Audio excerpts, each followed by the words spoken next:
Boa tarde.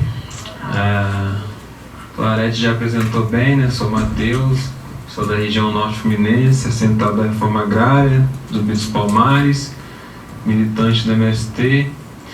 É muito importante, né, a jornada universitária, né? É um momento da gente se unir, né, enquanto o campo e a cidade, né, e as universidades, a gente poder dialogar, né, sobre as nossas parcerias e principalmente entender a conjuntura que a gente vive, né, e reforçar, né, se unir, né, enquanto classe trabalhadora, né. E é isso. E hoje a gente dá abertura à jornada universitária, né, em defesa da reforma agrária, nossa 5ª edição. A gente vai estar convidando 2 professores, né, são os apoiadores aí da reforma agrária, bastante trabalho em parceria, né, que é o Marcos Pedovitz, né, e o Rodrigo Caetano. Então a gente gostaria de convidar a mesa. Vai ficar aí mesmo? Então nesse primeiro momento a gente vai passar a fala pro Marcos, né? Eu vou ser breve. Bom, primeiro, boa tarde. Dizer que, na verdade, essa aqui é a 3ª edição da Jura aqui na UENF. Esse ano ficou a cabo da Clarete tomar essa liderança na organização da semana, da jornada, que ela é um marco nesse diálogo que deveria ser feito melhor. Eu vou tentar demonstrar aqui por que na verdade, em vez de estar ensinando, a gente devia estar aprendendo enquanto universidade sobre caminhos da resistência, que vocês receberam o jornal da UENF e podem inclusive levar de grátis aqui um adesivo que a UENF fez para forçar o governo a pagar os famosos duodécimos, porque até este mês não chegou vela de custeio na universidade. A última vez que chegou uma vela de custeio aqui foi em outubro de 2015. Então, o ano passado a gente chegou numa crise, uma greve de 6 meses, porque pagar aquilo que estava financiando a universidade, que eram nossos salários. Nesse momento os professores estão com salários e eles voltaram a financiar o funcionamento cotidiano dessa universidade. Esse é o fato. Então, quando a gente fala em interação e diálogo, parece que os camponeses, os quilombolas, os índios têm que aprender com a gente como lutar. Na verdade, se mostra que é justamente o contrário, né? E a Jura é uma possibilidade e que as universidades entendam isso melhor. Então, qual o papel da universidade? Eu vou tentar demonstrar a parte que me compete, que não é separada da ação que a gente tem que fazer com que a gente produz. Porque existe uma falsa expectativa de que a ciência seja pela ciência, e ela nunca é por ela mesma. Então, vou fazer um rápido apanhado, já que a chefia ali me deu 20 minutos, vou tentar ser obediente. Então, a primeira questão, eu vou tentar abrir isso aqui. Então, a primeira questão que eu queria dar uma cara acadêmica inicial, antes de eu cair no proselitismo, que é discutir a questão que nós deveríamos estar centralmente debatendo atualmente nessas eleições, mas graças à mediocridade do debate político que está ocorrendo no Brasil, nós temos uma dificuldade em entender questões básicas como a questão da reforma agrária. E essa transparência ela é muito interessante, porque ela nos mostra o grau de concentração de terra no mundo, sendo que o Brasil está naquela faixa lá de 0,55 a 0,59, que, se a gente pode ver, é entre os piores do mundo. Só perde ali para Namíbia e uma parte ali da África do Sul, que é Namíbia e Botsuana, se não me engano. Ou seja, só 2 países africanos são piores que o Brasil, e um conjunto de outros países. Quando a gente olha para o Rio de Janeiro, nós vemos, especialmente aqui no Norte Fluminense, que o coeficiente de Gini de Campos é 0,80. Existe um mito aqui na região que há uma boa distribuição de terra aqui. Isso é quando a gente vê o coeficiente de Gini, o que ele é? Ele é uma curva que, quanto mais próximo de 0 é perfeita igualdade, quanto mais próximo de 1, mais perfeita desigualdade. Então, o Rio de Janeiro varia um pouco de região, e uma coisa que sempre me sobressalta quando eu olho os números é que, por exemplo, a melhor distribuição que tem, não está aí nessa tabela, é Varre-Sai e a Peribé. Agora, quando chega em Campos, aqui em Campos o pessoal que é descendente dos latifundiários, ou são os latifundiários, não, aqui não precisa de reforma agrária porque a distribuição da terra aqui é perfeita, tem muito proprietário. Isso é verdade, tem muito proprietário, só que a maioria dos proprietários controla muito pouca terra. Por isso dá um coeficiente tendendo essa concentração que chama de forte a muito forte. Essa é a realidade agrária aqui nesse momento. Aí quando a gente vê no mapa do Rio de Janeiro, que é aquela tabela um pouquinho complexa de ver, onde se destacam Campo dos Goitacazes, no entorno ali da região metropolitana, e nós temos também alguns pontos, como eu disse, lá em cima, no noroeste, você chega lá em Miracema, e tem o outro lá que Miracema acho que é o melhor. Só que esse é o melhor meio, mais ou menos, né? De toda forma, o Rio de Janeiro tem uma concentração da terra muito forte. E eu sempre gosto desse número. 65% da cobertura vegetal do estado do Rio de Janeiro é pastagem. Então, era 100% quase de Mata Atlântica, e agora é 65% de pastagem. E, historicamente, em termos do PIB, Produto Interno Bruto, isso gera 1% do PIB estadual. Ou seja, é muito desmatamento, é muita terra concentrada para pouco retorno econômico. Isso é uma realidade fluminense, e é interessante, porque o Rio de Janeiro importa mais de 2/3 dos alimentos que produz.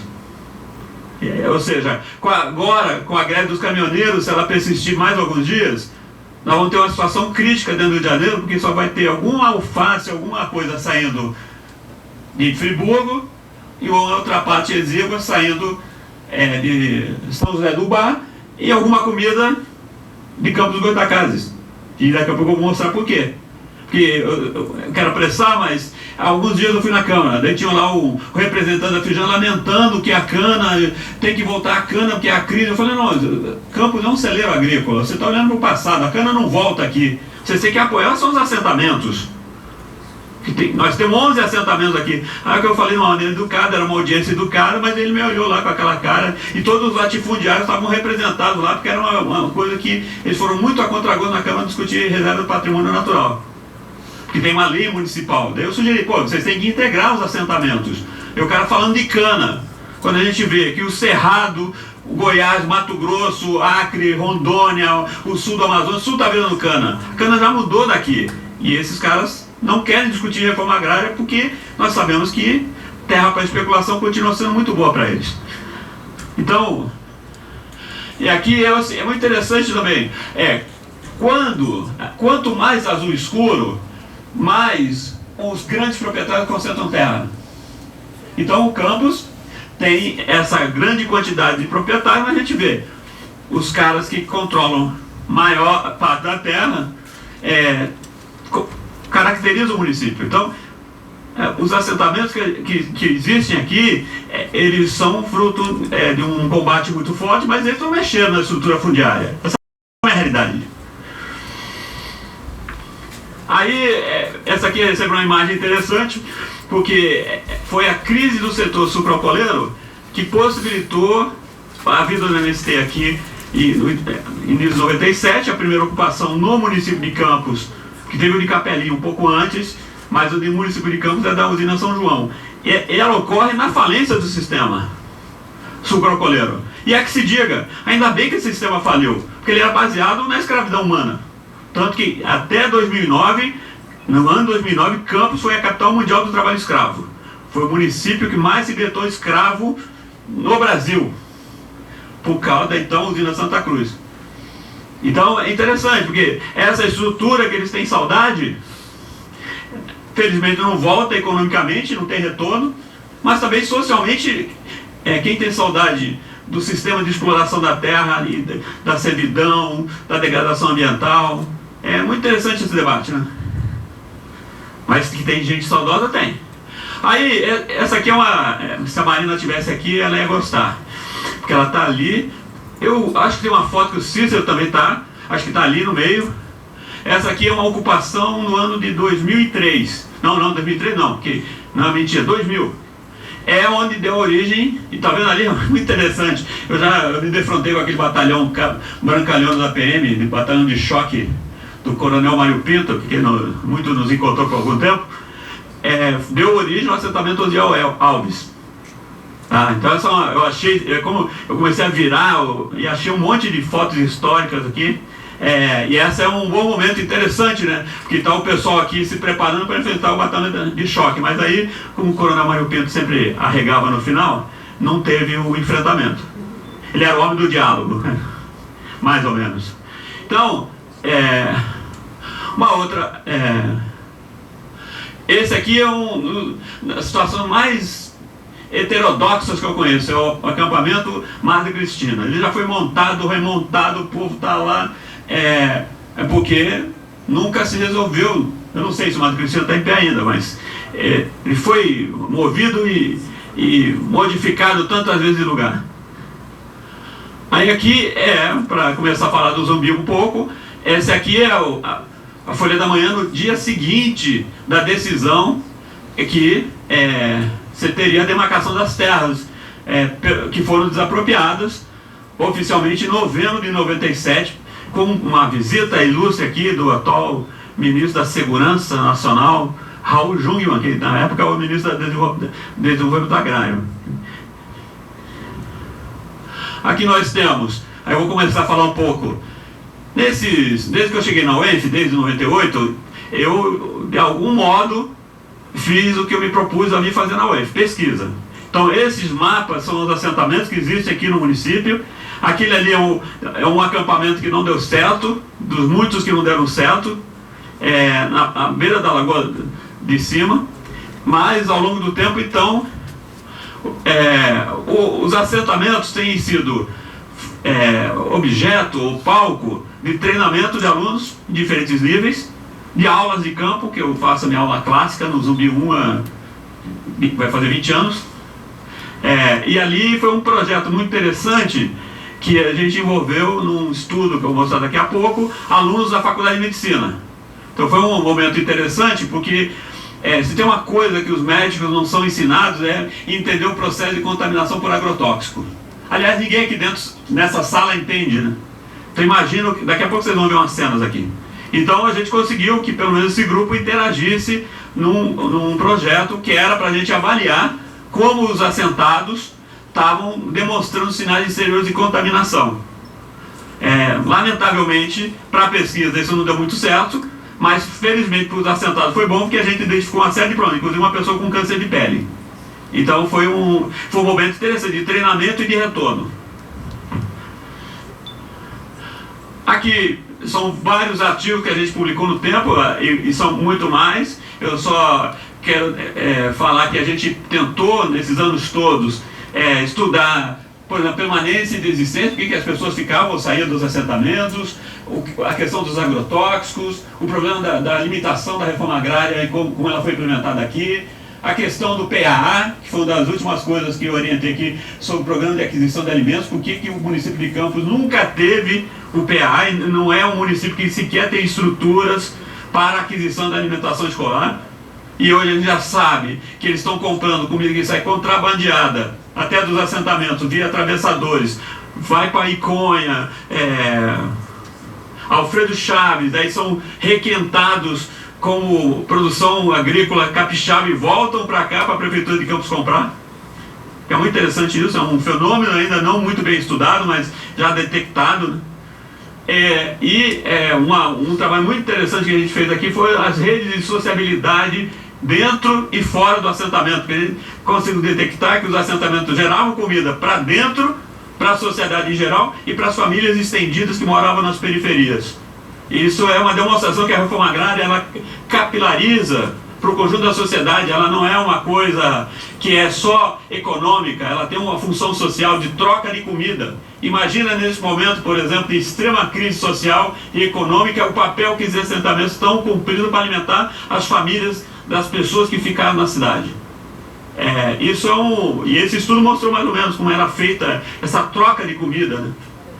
Ou essa doação de comida excedente, porque normalmente os economistas só estudam aquilo que é vendido. Eu resolvi estudar aquilo que não era vendido, que é uma porção até maior da produção, né? Isso aqui foi uma coisa, eu inclusive citei lá para os latifundiários no dia, que a gente fez um estudo temporal da cobertura vegetal nos Zumbis dos Palmares. O que vocês estão vendo naquelas áreas amarelas é a área de monocultura de cana. Ok? Então, quando eles pegaram o assentamento, tinham grandes talhões de cana. Aí foi um pouco lá para o norte, diminuiu, e o que a gente viu é que tem uma recomposição da vegetação e que está associada a padrões de policultura. A cana está presente no assentamento agora, mas o último dado que a gente foi 2011, mas a gente viu inclusive uma coisa muito interessante, que as unidades de proteção que tinham dentro do assentamento não foram tocadas pelos assentados. Porque essa é uma reversão da concepção que assentamento é só para desmatamento. Numa região tão sem vegetação, esse assentamento representou retorno de vegetação de animais, de pássaros, de insetos, e que foi uma coisa muito interessante e a gente mostra isso visualmente. Então, o padrão da agricultura familiar é um padrão diferente da monocultura. E é isso que está mostrando aí. Esse é o estudo do agrotóxico que a gente tem feito, e a gente tem feito, eu continuo estudando isso. Esse é um artigo que sai numa revista de ponta sobre a questão do uso agrotóxico na agricultura familiar, que é um tabu. Ninguém gosta de falar, mas se usa muito veneno na agricultura familiar, e se usa daquele jeito ali, ó. Nas condições, porque a indústria química vende a ideia de que o agrotóxico tem um uso seguro dele. Nesse momento, inclusive, se vocês não sabem, o Congresso Nacional está para aprovar uma regressão completa na legislação, para permitir todos os venenos que foram banidos no mundo vão ser vendidos no Brasil e vão vir para a nossa comida, que já o Brasil é o maior consumidor mundial de agrotóxicos desde 2008. Se não fosse ruim o suficiente, eles querem piorar isso com o pacote de veneno. Se vocês não sabem do pacote de veneno, é melhor se informar, porque o que a gente descobriu nessa pesquisa é que tem agrotóxico falsificado, made em Paraguai, que a minha não. Tem agrotóxico banido no resto do mundo que está vendido aqui legalmente. As condições, inclusive ali era um momento de entrevista, depois tem um exame físico que a gente fez com os agricultores, e depois a gente grudou uns tubetes nas pessoas para medir os polímeros que estavam dentro deles, e depois do trabalho a gente retirava. E o que a gente encontrou é agrotóxico dentro desses tubos. Significa que a roupa, isso também é sabido, né? Toda vez que eu vou no assentamento eu falo, não, se você ama a sua esposa, não dê a roupa para misturar, para lavar junta, e nem que ela não pode lavar essas roupas sem luvas, porque por causa dos poros, água quente entra para dentro da circulação imediatamente. Então sempre a gente teve essa preocupação, mas essa é uma realidade. E ali tem ainda um cara jogando agrotóxico sem máscara e fumando. Aqui, porque é interessante, né? Quando tá ali o Cícero, sentadão ali prestando atenção. E esse é um livro que saiu em 2011. E quem conseguir ficar acordado, eu vou sortear 3 livros no final aqui dessa atividade. Porque eu comprei os últimos que restaram no mercado, eu comprei e vou sortear 3 aqui hoje. Merchandising nosso aqui. Então, esse é um livro que sintetizou até 2011 tudo que nós fizemos no meu grupo. E por isso que eu usei aquela... Inclusive ali é a entrada, aquela bandeira é a entrada reversa do acampamento do Madre Cristina. Então, um outro aspecto que muitas vezes meus alunos voltavam chocados, porque as pessoas no assentamento, tendo tão pouco, elas sempre falavam que não queriam ir embora. E a solução para esse paradoxo porque elas tinham muito menos onde estavam. Uma coisa é ser pobre, outra coisa é ser miserável. E as pessoas que foram para o assentamento sabem muito bem qual é essa diferença. E tem um aspecto aqui também, eu não sou muito de política identitária, sou mais por classe operária e burguesia, sou da velha guarda. Mas o que essa figura aqui mostra é que a reforma agrária nessa região tem um caráter muito particular. Ela tem um caráter de reparação racial. Porque é uma das poucas regiões do Brasil onde a maioria dos assentados são negros. E muitas vezes liderados por mulheres. Apesar de o seu José estar ali, eu fiz um estudo em que tinha uma feminista trabalhando no grupo e ela decidiu estudar os agricultores. Não, elas são oprimidas, os homens. Aí quando viu os resultados, não. As mulheres desse assentamento tinham uma força brutal sobre tudo, inclusive sobre onde usar o dinheiro. Aí era a grande disputa, onde usa o dinheiro. O resto de tudo, inclusive política de migração familiar, as mulheres decidiam. E aí é uma característica, né? Muitas dessas famílias estavam nas periferias, estavam nas favelas, onde o elemento que permanente é a mulher, não é o homem. Então, essa é uma outra característica peculiar da reforma agrária aqui. Mas, olha, essa é uma família negra que está ali depois num campo de milho. Realmente eu não sei como eles estão hoje, porque essas meninas já são mulheres e aqueles meninos já são homens, como o Matheus. Agora, eles estão lá no Zumbi 3 e a gente acompanha essas famílias por uns 5 ou 6 anos, de não ter nada no chão e ter as casas. E por mais alguns anos até que o rapaz foi embora, porque ele trabalhou comigo 7 anos. E era fácil para ele interagir lá, porque ele era de Angola, preto que nem a noite, e quando ele entrava ele sumia. Ele era quase como um assentado. E hoje, felizmente, ele é doutor lá na Universidade 15 de Novembro, em Cabinda. Mas as pessoas até hoje ele perguntam, cadê o Miguel? O Miguel está em Angola. E aqui são cenas, né? Porque uma vez eu levei uma técnica aqui da UEF que estava se borrando de medo do assentamento. Eu vou no assentamento, essas pessoas. Não, a gente vai lá, as pessoas estão trabalhando, estão conversando. Ali é um momento raro de uma área de estudantes da UEF tentando fazer seus experimentos. Aqui é o gaúcho ali. Então, o que é um assentamento? O que é a reforma agrária? Não é essa coisa que a mídia quer fazer a gente pensar que é. São pessoas trabalhando, cultivando, produzindo alimentos. Inclusive a violência causada não é por elas. Aqui esse é um momento interessante, né? Porque se fala muito, que é o grande debate de qual é o papel da universidade. O papel da universidade não é ela fazer, na minha opinião, algo como se ela fizesse uma benevolência com os que lutam. O que a gente pode fazer, a maior parte do tempo, é não atrapalhar. Se a gente puder ajudar, é bom. E eu aprendi, assim, que o Cícero vivia na minha sala, por sua presença tão discreta, né? Que sempre que tinha algum problema ele vinha conversar, que na verdade as Canelas têm a mesma posição. Quando a gente pode facilitar, a gente facilita. A maior parte do tempo a gente aprende. Então, qual é o papel da universidade nisso tudo?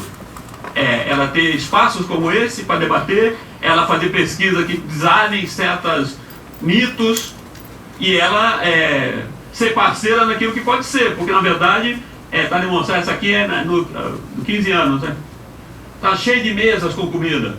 O problema do mundo não é falta de comida, o mundo tem até comida demais. O problema é como as pessoas chegam para comer e como elas podem pagar e qual é a qualidade do que está sendo comido e quem dita o que a gente come, né? Porque, por exemplo, vocês sabem, né? No Zumbi dos Palmares eu encontrei 10 espécies de aipim. 10 espécies. E as pessoas acham que estão sempre comendo o mesmo aipim, porque não olham direito para o aipim que estão comendo. Aqui é uma outra. O tempo hoje, por exemplo, eu vou tentar não me emocionar. São pessoas que me mexeram muito comigo. Não dá, né? Porque a perda das lideranças são muito. É pior não para a gente que fica vivo e está aqui fora no conforto. A perda de certas lideranças é muito doída no próximo passo da luta que essas pessoas realizam. Porque, por exemplo, Ali, não sei se vocês conhecem aquelas pessoas ali. Não. Essa aqui é manjada, está vivo. Porque aqui tem 2 vivos e 2 mortos. Correto? Que é o Chiquinho e o Paulo Poeta. É interessante, né? Paulo Poeta é uma figuraça. E nós temos a Sônia e o Cícero. Esse aqui é isso é o 10º aniversário do Zumbi. E eles estão reproduzindo uma marcha que teve o acampamento. Na frente de onde tinha sido o acampamento. E ali é o Edson, o Índio, com a Cláudia. Que eram grandes amigos. E morreram assassinados. No momento que a cooperativa estava saindo. Que eles estavam felizes, e até a cooperativa do 4. E essas são mortes que eu não supero.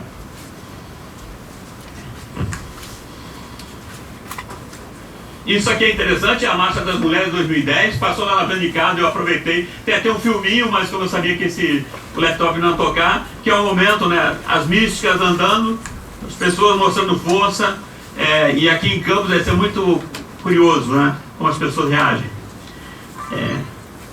Esse aqui é um outro momento também que foi muito interessante, tem até uma casa do garotinho aqui, isso é uma passagem muito interessante, porque esse é um risco que permanece, que é a divisão do assentamento pela BR-101, que eles querem meter a BR-101 duplicada dentro do Zumbi.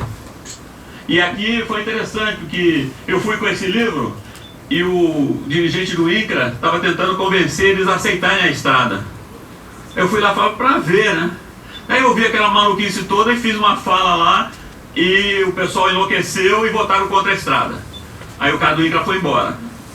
Mas foi esse momento aqui. Por incrível que pareça, a pessoa que está sentada ali, ó, porque essas figuras estão sempre aí, né? É a Sônia. E ali, o outro que está sempre, Alcimano. Então, quando a gente vê a história do Zumbi, certas figuras, o papel que elas cumprem na luta, na manutenção daquilo que foi, são as figuras. E é por isso que quando eliminam certas pessoas, como eliminaram o Cis, como eliminaram a Sônia, como eliminaram o Índio, como eliminaram a Marielle, estão eliminando pessoas que nos ajudam a entender qual é o nosso papel de fora. Mais do que a universidade fala, não, é isso, porque as pessoas vão lutar pelo que elas acreditam e pelo que elas acham correto. E a gente pode oferecer conhecimento, quando muito. Então, uma outra coisa, eu vou terminar aqui, porque já que o Matheus está aqui, ele está ali trepado naquele pau ali, né? Porque existe uma noção que a reforma agrária é superada no Brasil. Ela não é superada, ela é um problema crônico, e é numa reforma agrária que ela tem que ser a reforma agrária da cidade e do campo. Enquanto nós não tivermos isso no Brasil, nós não teremos uma sociedade democrática que eles dizem que querem ter, nós não teremos uma sociedade que seja justa, e nós teremos uma sociedade que cada vez mais vai afundar na distopia, na violência, e na fome, na homofobia, na misoginia, porque a questão da terra no Brasil, no capitalismo globalizado, financeirizado, é muito interessante, é o ativo que mais importa aos donos do capital. E por isso que a reforma agrária, ela está fora de foco, porque interessa esconder a necessidade dela. Porque quando a gente fala de violência, a gente fala de envenenamento, a gente fala de fome, que o Brasil conseguiu voltar, a gente passando muita fome no Brasil. Hoje eu estava ouvindo um negócio no Congresso. Vocês sabem quanto que uma pessoa no Acre está pagando por um botijão de gás nesse momento? Graças à política de empresa da Petrobras? Vocês têm ideia? R$250. Então o que as pessoas estão voltando para cozinhar é carvão e lenha. E isso está acontecendo aqui nessa cidade também. E isso tudo tem a ver com tarefas não cumpridas. A reforma agrária é uma delas. Então eu quero só encerrar e passar para o Rodrigo, para dizer que isso é dos 10 anos, realmente, aquela cena lá com o Cícero, a Sônia, e Chiquinho e o Paulo. Dizer o seguinte, eu há algum tempo tenho dificuldade de estudar a reforma agrária, porque ninguém mais quer estudar a reforma agrária. Os estudantes estão a fim de outras coisas hoje. Provavelmente tudo bem, porque, por exemplo, nos últimos anos me concentrei na questão da violência contra os agricultores do Quinto Distrito, que é uma outra faceta, né?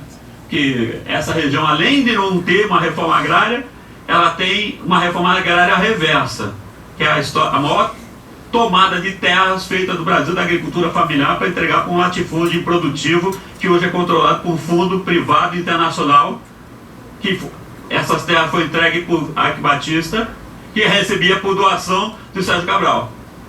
Todos criminosos. Só que os agricultores estão morrendo sem receber as suas indenizações. E essa semana o juiz Leonardo Cajueiro decretou a apreensão e venda do gado dos agricultores nas terras improdutivas da Prumo. Vocês sabiam disso? É por isso que reforma agrária é isso, é agora. Então, só para refletir, qual é o papel da universidade? O papel da universidade, mais uma vez eu quero frisar, ela tem que gerar informação de boa qualidade. Ela tem que discutir o tema a partir de daquilo que ela tem de oferecer de melhor. E isso que eu tenho tentado fazer.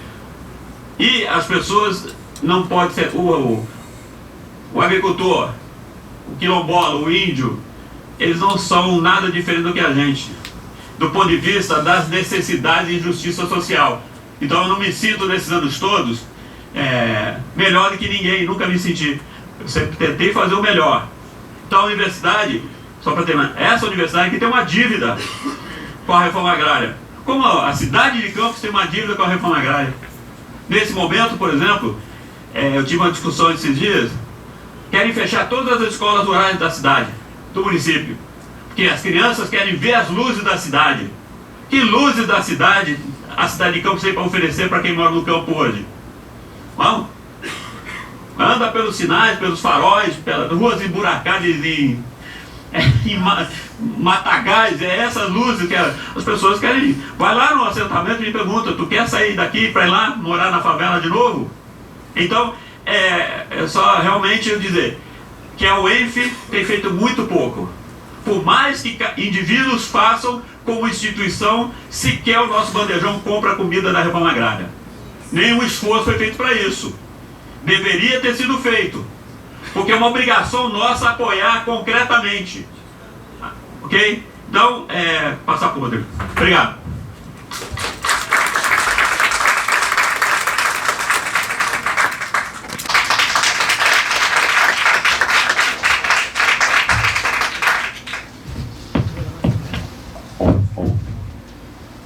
Boa tarde a todos e todas. Primeiramente, gostaria de agradecer o convite aí, para a Clarete, aí, em nome do NEAB, né, que ela representa.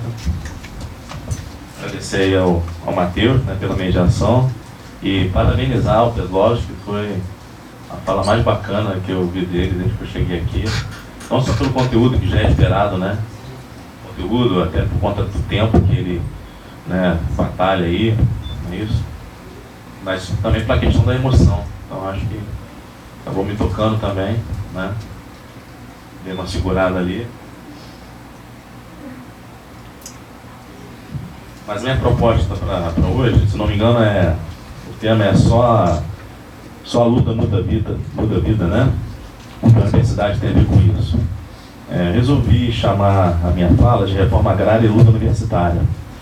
E dividir ela em 3 pontos, né? Mas antes disso, vi alguns rostos aí conhecidos, então gostaria até de cumprimentar aí o representante da reitoria, né?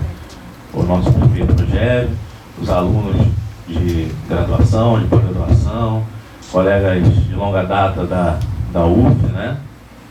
E principalmente a comunidade, né? Porque a ideia de onde eu também vou partir é um pouco da extensão.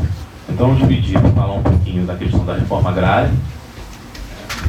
Acho que é um debate importante. A gente tem talvez aqui vários níveis de conhecimento sobre a reforma agrária. Pretendo tratar um pouquinho, né? Somente com base no João Pedro Stedley. Eu não sei. Porque esse é diferente do outro, não é isso? A dinâmica posso ficar aqui. Na verdade, acho que eu falo até alto, né? É só, né? Melhor, né? Eu fico tentando fazer um esforço aqui. É daqui assim, né? Não, acho que tá beleza, né? Bom que solto mais um pouco, né? E, enfim, então cumprimentá-los, né? E falar um pouco já da reforma agrária. O primeiro ponto que eu queria destacar, até para não embolar um pouco Tentei botar uma parte da apresentação aqui. Vou pedir só para você desligar a luz. Porque eu vou projetar para começar a nossa discussão aqui. Deixa eu ver se está certo. E aí eu boto para um lado, boto para o outro, de acordo com o que vocês vão enxergar melhor. Então vai. Eu já fiz bem mostrar na tela, viu? Melhor, né? Isso, é bom que eu vou andando. Matheus, vamos já, tá? Não vou deixar sozinho aí não, tá? Tá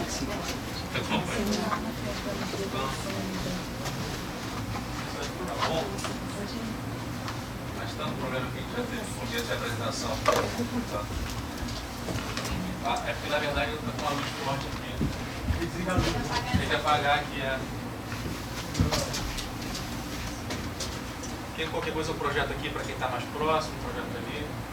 Aí você vai fazer vomitar aqui, porque é melhor parar. Desculpa. Apaga essa A lâmpada. primeira questão ali, eu vou comentando para não ter que ficar lendo todos os quadrinhos, né?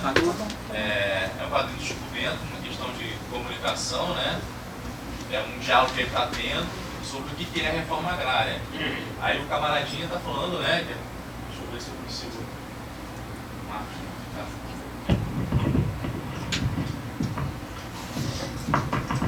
Conseguindo enxergar aí?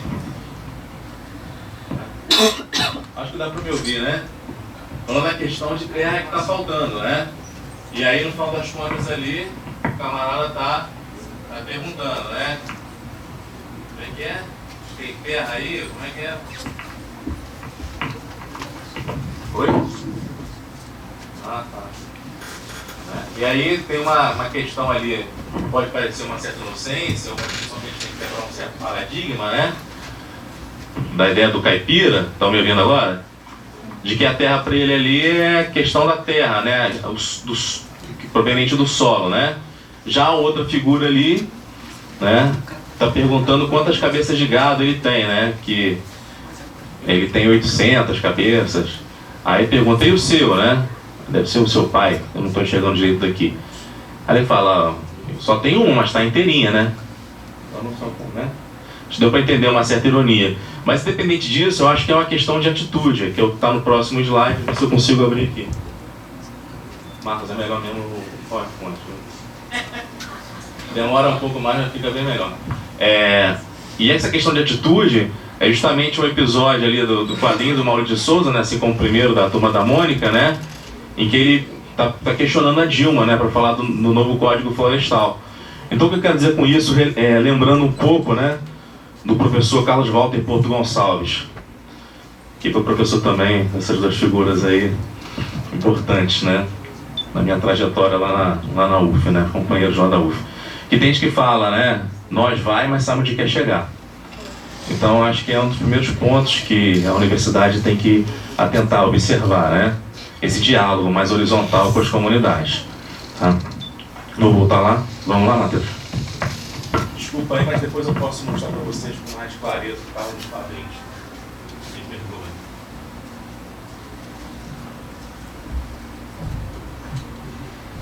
Então o primeiro ponto é a questão da universidade, como eu havia falado, né? Para a gente ter um entendimento do que é reforma agrária. O segundo ponto é com base no plano orientador do Darcy Ribeiro. Não sei quem já ouviu falar nesse plano orientador. É um livrinho verde, tá? Então ele tem algumas falas ali importantes, né? E o terceiro ponto, vamos basear na extensão. Na verdade, nesse último edital de extensão, né? Isso não significa que quem não faz extensão não tenha luta. O Marcos, inclusive, é um exemplo disso. Ele não tem projeto de extensão, mas viu quantas lutas aqui? Mas é somente um recorte, na verdade, vai ser utilizado por uma provocação, né? É para eu dar um desfecho no que eu vou falar, senão eu não consigo terminar nos nossos 25 minutos. Ó, melhor, viu, Marcos? Aqui deu 20. Vai ganhar em 5. Valeu, obrigado. Né? E a gente dá um fechamento nisso daí. Ok, gente? Então, assim, o primeiro ponto dessa questão de comunicação que eu acho importante, né? O que é a reforma agrária, né? Então, segundo o Stedler, né, no livro que eu acho muito interessante, que é aquele Educação do Campo, da Caldart e outros autores, né, ele coloca que é um programa de governo que busca democratizar a propriedade da terra na sociedade e garantir o seu acesso, distribuindo a todos que quiserem produzir e dele usufruir, né? Mas aí, como fazer isso? É uma outra questão importante, né?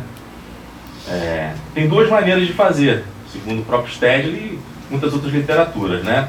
Primeiro é por desapropriação, né? E aí tem toda uma lógica da chamada reconversão da renda da terra, que eu não vou entrar aqui, né? Que é um debate até muito profundo. Aliás, a questão agrária, né? Ela vem desde um legatário de Marx, que é o Karl Kautsky, e vem passando, né? Enfim, na literatura internacional, até na nossa, por Caio Prado, e né? Não, né? Continua, prossegue com o Stedley, inclusive tem uma coletânea, né? Que agora eu não sei se está no número 9 ou no número 10, está no 9, né? Que é bastante importante. Então vem colocando que é por meio da desapropriação, né?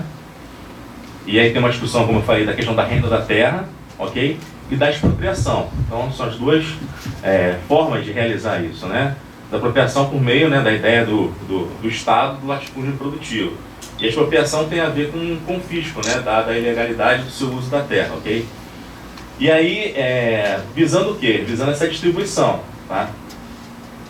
Ele coloca ali na mesma obra, né, na verdade uma sequência, mas ele não diz que é para primeiro, mas é quase sugestivo, né, na nossa interpretação aqui. Primeiro para os trabalhadores sem terra, né, passando uma ideia de campesinato, que também é uma terminologia bastante interessante, né, que daria aqui horas, somente quando a gente tem um debate mais com o marxista clássico, né, porque tem vertentes desse pensamento, né, agricultores com terra insuficiente e assalariados do meio rural. Logo depois, lá para a página, entre a página 658 e 662, ele ia falando dos tipos de reforma agrária, né? Desde a reforma agrária clássica, inclusive como ela, né, aconteceu em diversos países, mesmo favorecendo uma burguesia industrial, ela tem a sua importância, né?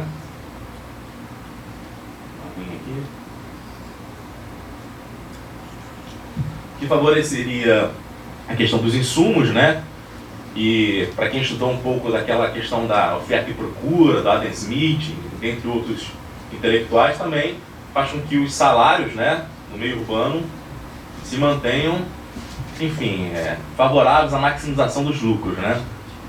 A reforma agrária, isso aconteceu na Europa Ocidental, Estados Unidos, né? Estados Unidos, 1862 até o fim da Segunda Guerra Mundial, né? Em outros lugares também. Anticolonial, tá? Como por exemplo a independência da América Latina, com viés nacionalista. Vou citar alguns exemplos só para ilustrar um pouquinho. Haiti, Paraguai, Uruguai. A radical, né, com a erradicação do latifúndio pelos camponeses, a partir de reformas populares, como no México, na Bolívia. A popular, né, com base nacionalista também em movimentos camponeses, como aconteceu na China, depois no Egito e em Cuba, né, onde ela aconteceu já preconizando a questão agroecológica. Aliás, Cuba tem toda uma preocupação com a questão da saúde pública, saúde coletiva, né? Quem estudou um pouquinho Cuba sabe do que eu estou falando, ok? Tem a parcial, né? Quando estrategicamente, muitas das vezes, o Estado também acaba assumindo determinados papéis, né? Como, por exemplo, no Equador, no Chile e no Peru, né? A liberação nacional na África, em terras, por exemplo, como Angola e Moçambique, e a socialista, né? Que a terra seria da nação e o Estado vai organizar o seu uso, como na Rússia, Coreia do Norte e na Alemanha Oriental. Então, vamos passar um pouco para o contexto brasileiro, né? Lembrando que não dá para fazer aqui um curso de geografia agrária, né? Nem de educação do campo somente numa fala. Inclusive é um pouco do que eu tenho feito aqui, né? Essa criação de duas disciplinas, né? Eu acho que já entra no contexto da minha participação também, que, é claro, é pequena à frente do Marcos Pedrosa, né? Então, no Brasil, né, para além das capitanias, existiu todo um processo, né, de colonização para tentar dirimir um pouquinho as tensões sociais, né? Isso desde a época do Vargas, na Marcha para o Oeste, né, passando pelos programas, pelo Programa de Integração Nacional, no fim, né, de 70. Enfim, e perdemos várias oportunidades de fazer mesmo a reforma agrária clássica, né? Essa que favoreceria a burguesia. Isso não sou eu que estou falando também não, somente, né? Tem muito na literatura, inclusive o próprio João Pedro Stedley, numa outra publicação na Casa dos Amigos que eu tentei achar, eu tenho até um jornalzinho, tentei né, na internet, mas não consegui abrir, caros amigos, de forma alguma. Pois, se alguém tiver alguma dica aí, agradeço. Tá? Mas enfim, e tem toda uma corrente, né, no Brasil, conservadora, dizendo que de fato a reforma agrária não é necessária, né? Uma parte da mídia, né, a bancada ruralista, que você deve ter ouvido já falar bastante, né? Mas dentro desse contexto mesmo existe literatura que mostra, né, que existem mais de 100 milhões, como João Pedro Stedley, lá na página 664, né, de hectares no Brasil sem função social da terra. E uma outra questão interessante, né, que veio com a Constituição Cidadã. Mas ao mesmo tempo a Constituição ela mantém o quê? O chamado direito da propriedade privada, né? Enfim, e de fato, né, existem modelos de sociedade. O próprio Marx falou, uma outra questão que o próprio Stedley também defende, né, que essa democratização ela só vai ser conseguida a partir da reforma agrária. E ele tem vários defensores, né, dessa reforma agrária popular. A Via Campesina, o MST, FETAG, o Movimento dos Pequenos Agricultores, alguns intelectuais, inclusive da união, né, de algumas pessoas desse segmento, é que surgiu o próprio Dicionário de Educação do Campo, né? Mas nessa articulação, tá, a distribuição de terra ela não seria somente, né, a função do Estado, pegar a terra e distribuir. Então é muito mais do que isso para que a reforma agrária dê certo. Na verdade, porque senão não vai ser a reforma agrária de uma forma plena. Né? Não é somente pegar o camarada, né, dar a terra para ele e se vira. Né? Então existe uma concepção do próprio Stedley, né, que deveria ter o quê? Agroindústria cooperativada. Né? Então ele não é contrário à agroindústria, né? Volta e meia já tentaram colocar ele em xeque. Eu lembro muito bem uma entrevista, não sei quem já assistiu o Canal Livre, né? Ele é sabatinado lá e vai respondendo, agradecendo a pergunta e respondendo, né? E fundamentando as suas respostas muito bem, né? Outra questão, as técnicas inovadoras voltadas para a agroecologia, né? Então não é somente produzir, é saber produzir, né, uma vertente agroecológica, com sustentabilidade que é econômica, né? Tem que ter essa viabilidade, mas também social, cultural, que envolva todo um prisma, né? Mecanização apropriada, não é? Evitando, por exemplo, aqueles grandes maquinários para compactação do solo, né? Que gera muito mais impactos, não é isso? Uma educação do campo de qualidade, né? Que é um tema que a gente já viu que é muito complexo, inclusive aqui em Campos dos Goytacazes, né? A gente até que entende isso melhor do que eu, tá o Marcelo aqui presente, tem representante do Colégio Agrícola aqui, né, que pode falar também sobre isso. Além de outro projeto aqui da UENF, né? Se não me engano é lá em Morangaba, não é isso? E também a valorização das práticas sociais, né? Das festas, enfim, todo um conjunto, né? Porque não é só a questão do produto em si, não é isso? Que é levado ao mercado pela agroecologia, né? Tem que ter uma valorização desses sujeitos também, não é isso? E paralelo a essas menções, né, e uma outra publicação do Stedley, ele fala também dos nucleamentos urbanos. Também são importantes. Quer dizer, não é só distribuir a terra. E só distribuir a terra não é reforma agrária. Então acho que isso estamos conseguindo nivelar isso daí, né? E numa terceira... deixa eu desligar aqui, né? Numa terceira publicação,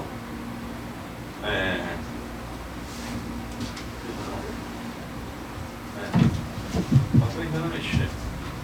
Não sou um nativo digital, né? E numa outra, né, publicação, ele fala da questão agrária no Brasil, ele fala um pouco dos beneficiários, né? Eu trato também aqui como um pouco dos benefícios, né? Então tem a questão, isso lá na página 28, né? Ele coloca como ampliando o mercado interno consumidor de bens produzidos pela indústria e, portanto, criando mais empregos na cidade. Isso vem ao encontro da questão da reforma agrária clássica também, né? Ele observa também a questão do imenso contingente populacional que precisa de terra para produzir, né? Em outras publicações, por exemplo, como a de Ariovaldo Bento de Oliveira, ele fala da quantidade de poceiros, né, no Brasil. Como isso não diminuiu, né? Na verdade, aumentou, principalmente com o avanço da fronteira agrícola capitalista, que é diferente de uma fronteira agrícola campesina, né? A questão do combate à fome no meio rural, que já vem sendo denunciada há muito tempo, né? Inclusive tem um dos mais emblemáticos autores aí, o José de Castro, né? Geografia da Fome. Resolução dos conflitos pela terra no Brasil, isso é importante também por conta disso. Desconcentração da estrutura fundiária, ainda está passando lá para a página 45, né, com os objetivos da reforma agrária dessa obra que eu mencionei, né? Entre a organização da produção agrícola, isso já 45, 46, geração de trabalho e renda, produção de alimentos baratos e de qualidade, né, soberania alimentar, na 46, e aí vem um conjunto que aqui que eu procurei sintetizar: bem-estar social, justiça social, valores humanistas, participação da mulher, né? Tem dados aí que mostram que a concentração também ela acontece em relação aos homens, né? Proprietários de terra, né? Uma grande concentração, né? Questão dos recursos naturais, agroindústria, ele coloca também um destaque para essa juventude. Isso também na página 46. Numa outra obra, chamada A Luta pela Terra, pela Reforma Agrária, MST, ele fala de evitar o êxodo rural forçado, tá? Na página 99. E numa outra que vai ao encontro com o que o Marcos falou, da questão dos 10 tipos de mandioca, né? A questão da diversificação da produção. Na obra chamada Tendências do Capital na Agricultura, tá? Uma obra organizada por ele mesmo, chamada A Questão Agrária do Brasil, Debate da Década de 2000. Aquela coletâneazinha que eu falei, a gente chegou aqui mais ou menos no processo, está no número 9, né, Marcelo? Ele fala o seguinte, né, que isso é importante também para diversificar a produção. Muitas vezes a gente vai no mercado aqui, né, e quantas espécies de vegetais a gente encontra, né? Quantos tipos de, enfim, de feijão a gente encontra, né? Tudo muito limitado, né? Então, que isso?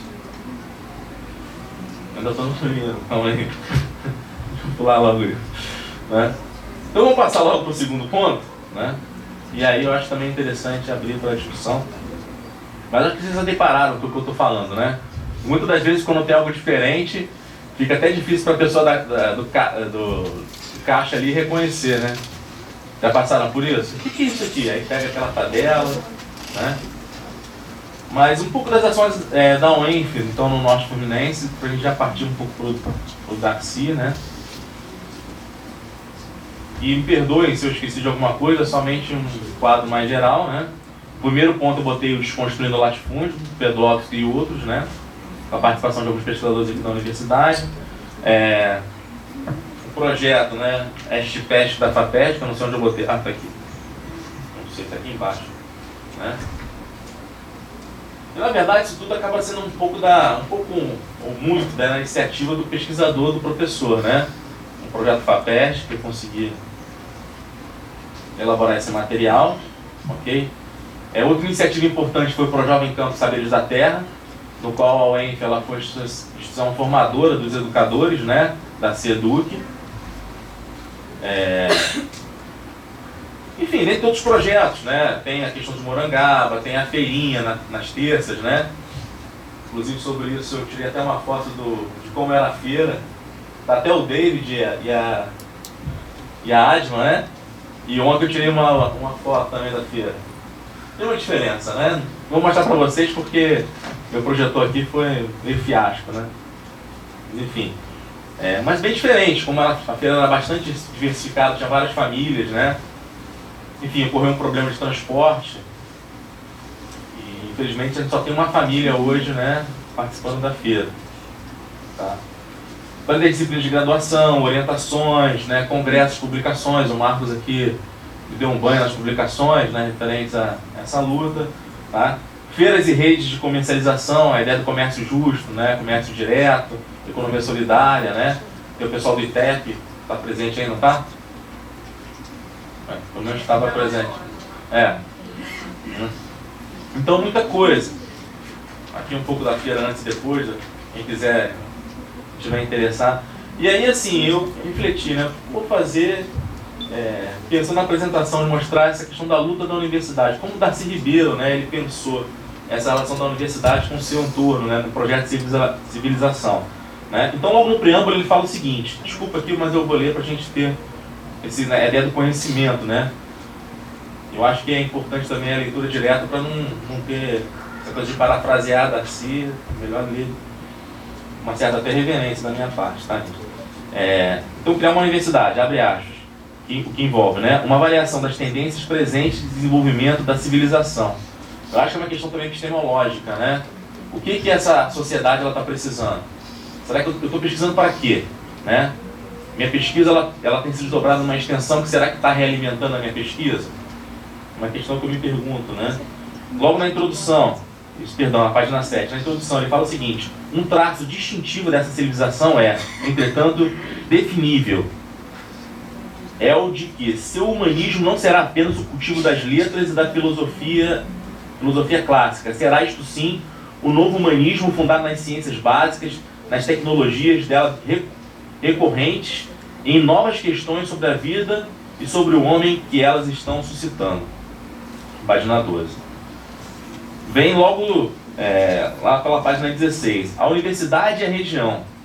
Apresenta um quadro da região, né? A questão tanto do complexo crocoleiro como a questão também do petróleo, né? E logo depois vem o seguinte: é nesse quadro que nasce a UENF, para fazer-se herdeira das tradições regionais, do saber popular e erudito, mas comprometida a conquistar o que lá precisa florescer para que toda a região se integre na civilização emergente, fundada na ciência e na técnica. Sua missão é adonar-se, né? Cultivar e ensinar a ciência e as tecnologias de ponta, que constituem o patrimônio cultural maior da humanidade, para colocá-las a serviço da modernização e do progresso econômico e social da região e do Brasil. Então mostra essa preocupação com o nosso entorno, né? À época, né, nós não tínhamos os assentamentos aqui, né?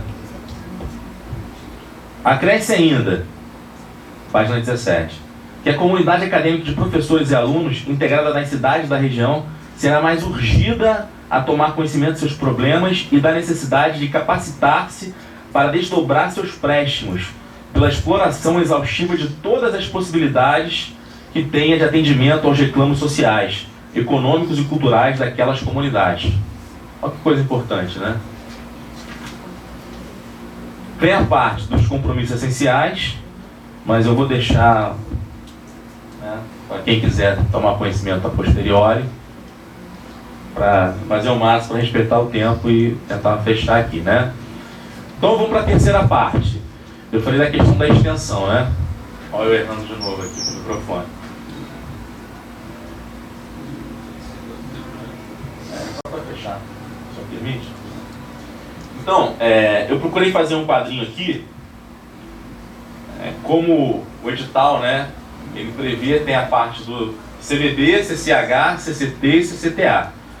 E aí peguei os projetos aprovados e fiz uma breve análise, ainda que superficial, não é para comprovar nada, não tem alta cientificidade, né? Eu me pautei no título e alguns elementos desse título, né? Palavras e o contexto dele. Não fui até os pesquisadores, mas enfim. Então, de 13 projetos aprovados, por exemplo, pelo CVB, um projeto é mais voltado para essa questão da luta social. É compreensível, né? É a questão das biológicas, né?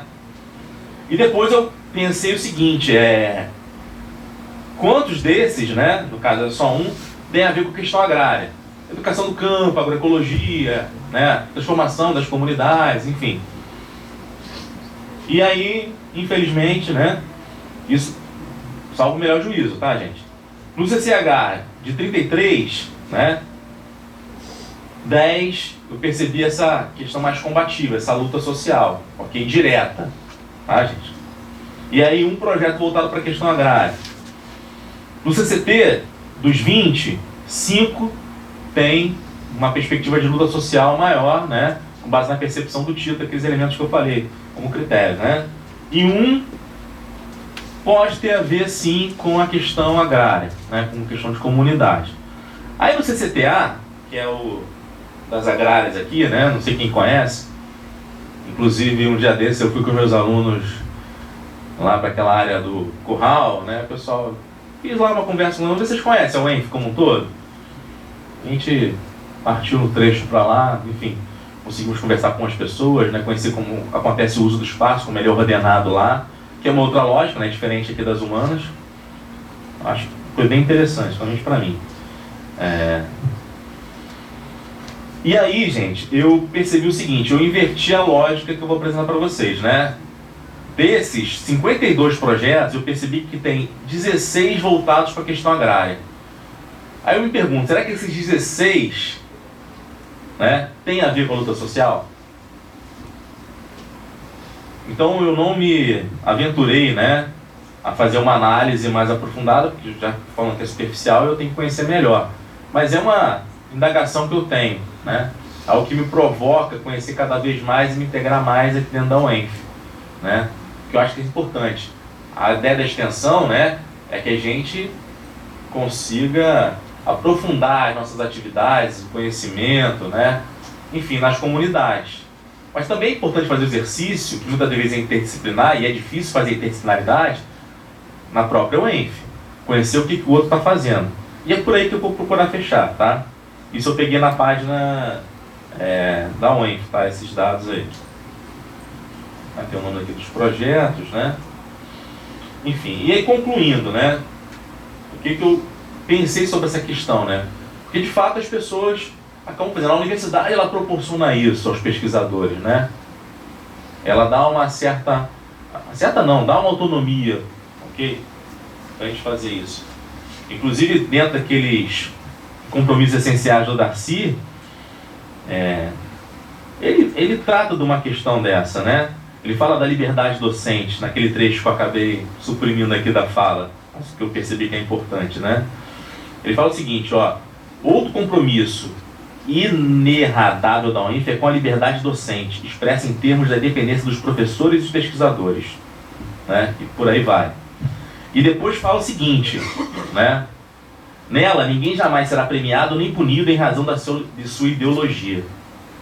Nem premiado, nem punido, né, em razão de sua ideologia, na página 20 do plano orientador. E aí é o que eu coloco aqui, né? A questão da sinergia das lutas, de procurar o que nos une, né, e não o que nos separa. Que motivo nós temos, né? Muitas das vezes, um pode achar que a pesquisa não é isso, em relação ao do outro, né?